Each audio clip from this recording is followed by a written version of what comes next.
पत्रकार परिषद जेव्हा आपण घेतो फक्त आरोप आणि प्रत्यारोपच आम्हाला ऐकायला मिळतात. असं काय आम्हाला ऐकायला मिळेल का? विषय असा आहे की आरोप जो करणार आणि आम्ही प्रति आरोप नाही करत, आम्ही उत्तर देतोय.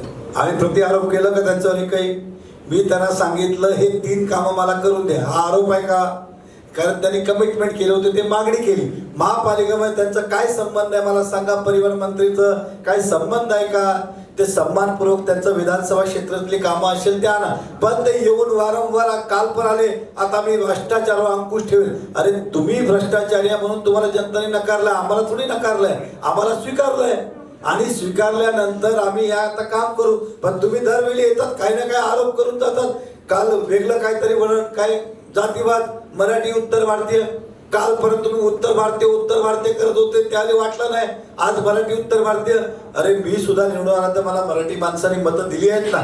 आणि सर्वात जास्त आमच्याकडे मराठी नगरसेवक आहेत ना, पहिलेही होते आजही आहेत ना.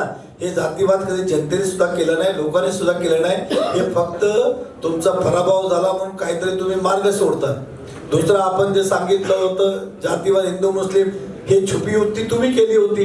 तुम्हीच अभिमानाने सांगितलं मी भाईजान आहे, बजरंगी भाईजान आहे. आम्ही थोडी सांगितलं. छुपी युक्ती तुम्ही केली होती, आम्ही थोडी केली. आणि ज्यावेळी अंगावर आला तर कुठेतरी जातीवाद करायचं. खरं तर मला विचारलं तर मोठ्या मनाने त्यांनी स्वीकारला पाहिजे की जनतेने जो कोल दिला आम्ही त्यांना स्वीकारू.